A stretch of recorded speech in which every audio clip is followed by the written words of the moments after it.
Hi. Um, I've written several books that I have on my website, but I've decided to make videos of them and read to you these books. The first one I want to read to you is called The Life of Dominion. It's only 6 chapters, going to be 6 short videos. And so I'd like to read this to you if you'd allow me to. Thanks. In chapter 1, it's called The Source of Power. Hosea 4:6 says, "My people are destroyed for lack of knowledge. Because you've rejected knowledge, I will also reject you, that ye shall be no priest to me. Seeing you have forgotten the law of your God, I will also forget your children." That's a pretty tough judgment call right there. But God had a people that were not willing to listen to him. They were not willing to follow his instruction. They were not willing to seek his face to get his instruction. They were living their life under their own power, and that's not wise. Because God does not put a premium on ignorance. And it's my hope that my words will bring knowledge and revelation to you. Dominion. Dominion means like to tread down or subjugate, prevail. I suppose that when we say dominion, various pictures come to mind. Perhaps we see a conquering king, or maybe we see ourselves standing over a defeated foe with a drawn sword. For others, it may be a life of sitting on a throne, commanding people to do their bidding. We may see ourselves in complete control of every situation.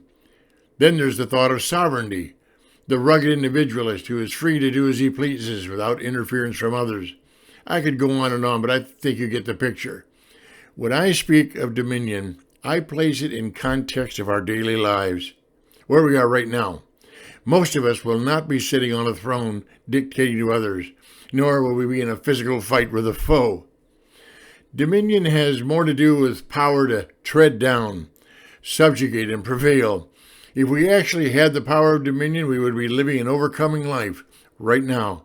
If we were living in dominion, we would have no vices controlling us, controlling our lives. We would not be in financial debt to anyone. Our home would be happy, and we would be in harmony with our spouse. The children would be obedient and in compliance with the rules of the house. We would not be going to a job every day that we do not like. We'd be earning our living with our gifts, which God has gave us as our stock in trade here in the earth.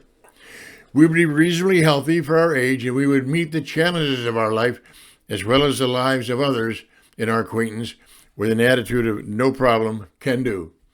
We'd be confident and at peace in situations that appear as a disaster. We would have hope for our future and peace for today. That's dominion. Dominion also represents freedom. The world is imprisoned to all sorts of things. Mostly, it is imprisoned to paradigms. Most people live within the fences of thought that the world has put upon them. The free person is an independent person. They have their own thoughts and live their life in their own way. There are rebels in the world who are independent and nonconformists, but that does not mean that they live in dominion. Dominion and freedom allow a person to live in the mainstream of life, yet not be constrained by the walls the mainstream is hemmed in by. Now, it's understood that no one goes through life without problems. The world around us is at war with itself. Most people we know, as well as those we meet, are not living in dominion. They are living subject to the common circumstances that afflict mankind. I don't have to elaborate on this point. The kind of happiness that is free from problems in this world is usually only monetary, fleeting, and involves money in some way. Norman Vincent Peale was a man born in 1898, and he was a pastor for most of his adult life.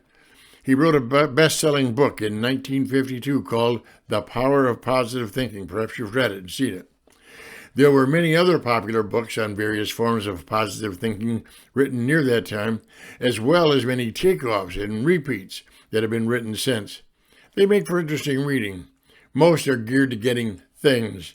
Did you ever hear of or read Napoleon Hill's book, Think and Grow Rich? Perhaps you've heard of the Law of Attraction.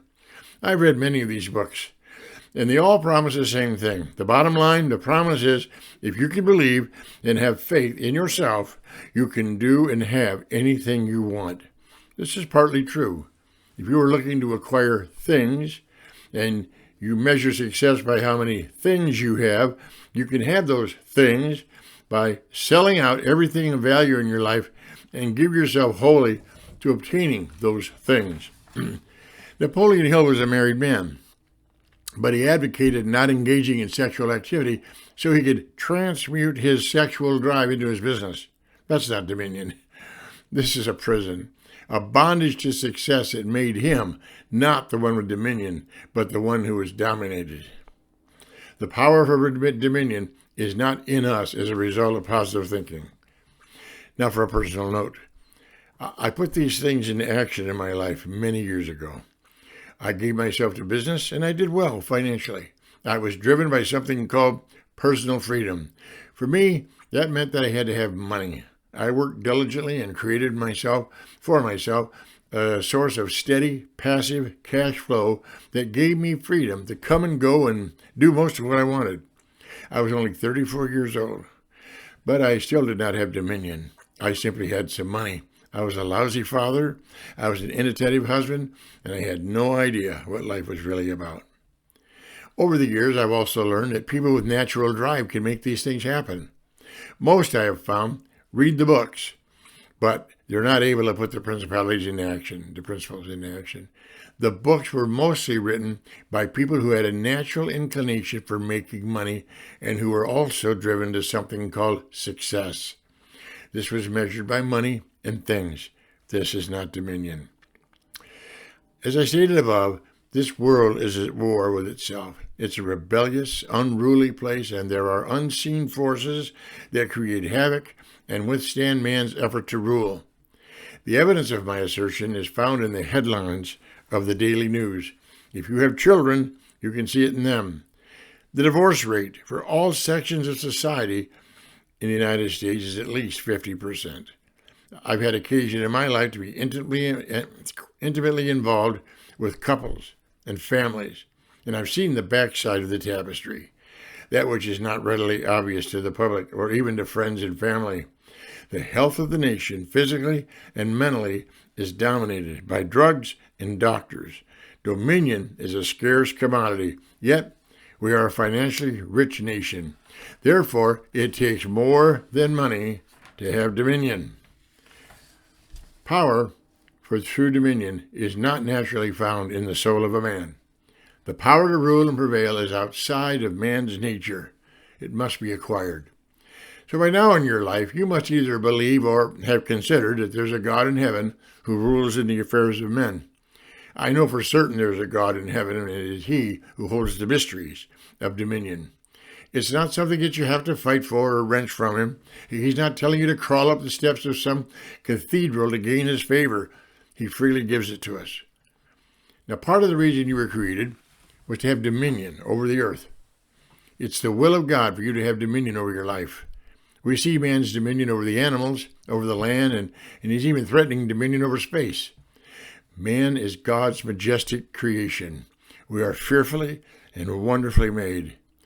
So why does man not have dominion over himself and over the little piece of the world that he lives in? The answer is simple. He's not truly related to his Creator, who's the power source.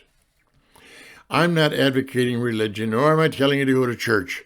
Religion sometimes makes people feel better, and church is sometimes a great place to meet people and develop friends, but there's absolutely no guarantee that you'll find the secret of dominion there. Now this begs the question, how can I know my Creator? Or how can I have dominion? I've told you that the secret of having dominion is found with God, but most of us are not really in a relationship with God. Before I expound on how to have a relationship with God, I want to tell you how you can know what He thinks about you and why He wants you to have dominion in your life. Over the last 4,000 years, God has sent to us, showing and teaching us about Himself, prophets. Many of their teachings were put into writing and combined together to form what we call the Bible. Understand that just knowing what the Bible says will not give us dominion. But we also will not have dominion if we don't know what the Bible says.